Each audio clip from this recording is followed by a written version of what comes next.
it all comes back to selfishness. I mean, really, and here's why I say that.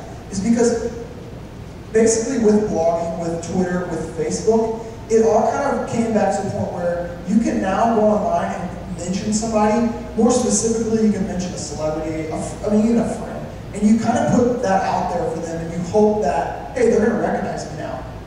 2, 3, 4 years ago, there's no way that that would happen, that you could talk about your favorite person, and they're going to write you up and say, hey, thanks for talking to me. And so kind of that whole idea of truth, do they really care about me? Is it even that person actually behind the person tweeting, like Taylor Swift? That's a big argument. Is it really Taylor Swift tweeting? No. It's someone else doing it for us. Sorry to crush all your dreams. So basically, the whole point is that it kind of dilutes everything you start looking at, and it goes back to what I was saying, the selfishness side of it is that you start putting stuff out there to get recognized. So, like a great example is this, something I learned inside of blogging. The most important thing you do, I'll ask you guys, when you blog, what is the most important thing inside of a blog? Some of you that blog, what do you think would be the most important thing? Comments, okay? Probably the body of the text, right? Like what you would say. What I tell us. Okay, never mind. No, it's the title. The title is the most important thing. Anytime you blog, it's the title. Why? Because you have, guys, like Justin was saying earlier, he was just mind-dumping looking through his Google Reader, and if I don't hook him in literally 3 seconds, he doesn't care. I could have the best content you would ever read, but if I don't have a good title, a creative title, he doesn't care. The problem is then you get all these people out there who manipulate titles, and so I read stuff like, the #1 problem with the church today. And like you get on there and it's like someone's complaining about the music is too loud or the carpet is red. I don't know. And so so honestly it just dilutes everything down. And it gets to the point now where it's like, what's the point? What's the point of reading this stuff? Because it's just over and over manipulation of thoughts, of ideas, of everything. And so it comes back to basically, you want people to know who you are. You want people to recognize what you're doing, and so you use the tools to get you there. And if they don't, then you get mad. Exactly. I had this friend, his name's Steven. None of you know him, okay? So that you can slow your minds down and stop trying to think about who it might be. But I have this friend named Steven, that's actually his name. And the first time I met him, we were hanging out at this restaurant, and he's been known to name drop on Twitter. So, like the next day I go and I'm on my Twitter and I'm looking for a mention. And I scan and he's like, great time hanging out with @so-and-so, @so-and-so, and @so-and-so. And I was the only one left out. I was so mad. And I was like, why do I even care? But I do. I do. Yes. You do. And you were talking, something constantly you were referring to when we were down in the office, just kind of, and by the way, none of this is, we had some communication over email, and by some, I mean some. And so all this conversation is just happening right here, right now. This is all just fly the seat of my pants. But Justin downstairs was saying that he's looking over Google Reader, and talking about these headlines, looking at these headlines. One of the things he brought up the Star Wars kid. You guys know the Star Wars, kid and his family and everything. So Justin, he reads this entire article on where he is now, what's going on in his life after he's gone into mental institutions and everything because someone stole this video and put it online, and he freaked out because he didn't want anyone to get it. He didn't want anyone to see that he was behind the scenes doing this in his room at nighttime, so nobody knew about this. But Justin found himself over and over and over and over and over just reading based on potentially these headlines. And I do the same thing. I go on my app, I go on USA Today, and at night while I'm lying in bed, if it's a good headline, I'll read that article. If it's not, there's no way I'm reading that article. Which leads me to this next point.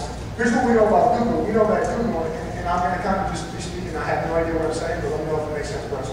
And so, Google, is we know when you get online, there's financial backing, there's financial interest on everything that we click on. So everything we click on is making money for someone somewhere at some point. And so what we know is that because of the financial interest, it is literally developers' job, it's in their best interest to keep us clicking and keep us online as long as we possibly can stay online. And literally, it's their job to keep us distracted. The longer we stay on, the more distracted we get. The more distracted we get, the more crumbs that we leave, and the more, as how they call cookies, the more cookies we leave in places that we go. That's probably not the right word based on the price of this face.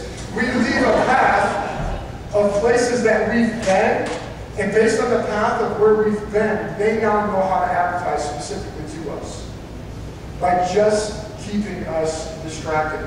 What's obviously one of the pitfalls of technology, specifically media, and specifically the internet, is distracting. To speak into that, it's just being a pastor, specifically a pastor to students, this pitfall of being distracted online. Yeah. There's the old saying that money is time, time is money, and the same is true as technology, especially the internet is. Anybody who's used Google, they've got this thing called Google Analytics, and one of the stats that you try to keep up is what they call your bounce rate. And it tells you how fast someone gets on your website and jumps off. And you want to try and make them stay on your website as much as possible by putting links on the text, and how you'll be reading an article and they'll just link a word, and you click on that and it takes you to a different part of your website. And then an advertisement will take you to a different part of your website. And the whole goal is to basically take up your time, because by taking your time, they're also taking your money. Every time you click on a link, they get 10 cents, and that multiplies out the wazoo. So their whole thought process is, how can I get money from you guys? And the way they get money from you is by taking your time away. Now, as far as from a pastoral perspective, I mean, time is valuable to us as well. As a pastor, I know that you guys have a lot going on as far as school. I know you guys have a lot going on as far as extracurricular activities. And when you're on the computer, most of the time you're supposed to be doing something productive, like homework, or that's about it, right? That's all the production. And so, what that's doing is pulling away from your time from not just your homework, but it's pulling away from your time from your family. It's pulling away your time from that you can allot to God. It's pulling away from time that you can allot to friends. Basically, a lot of times pulling away from time from relationships that God has developed us for, to have those relationships with each other, where instead the advertisers and the people that are putting together these websites are trying to pull from your family and pull you into their system to basically just make money off of you, not necessarily build a relationship. Thus the Facebook privacy issue. They don't care about all your relationships, they care about you being there and giving them money. So the question that begs from that is there really such thing as community online? I go back and forth with this all the time. I'm a part of a lot of communities online, and so I would say yes to that answer, and here's why. There's a guy by the name of John Acuff, and he has a blog called Stuff Christians Like, and he basically in one day raised $30,000 to build a kindergarten in one day. Like, not even, it was like an hour, it was ridiculous. Another example happened today. My sister started something up, and I sent a tweet out, and people grabbed onto it and just started running with it. And so I would say there is a community because you find that support inside of the comment stream, Twitter. I know of a girl who basically would tweet out devotional thoughts, and Nav Press, which is a book publishing company, founder offered her a book deal. She wrote a book called The Faith Book of Jesus, and it's a 365-day devotional for 20-somethings. She's on her second book deal now. It was all Twitter.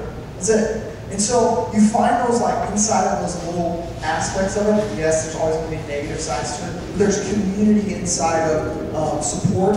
There are ways for us to know each other and what's going on in each other's life. And so that's kind of a lot of the point a lot of people blog is because they want to interact with each other. And I think it's how we communicate tells us what we assign weight to, what we assign importance and value to. And you can assign importance or value in all sorts of different media.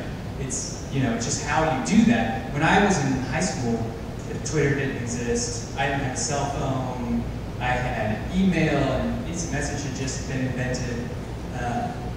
What's that? Instant message. Oh, it's such a fantastic waste of time. But I use it for work all the time now, and still a waste of time. But people communicated face to face and over the phone, and they communicated a whole lot of nothing.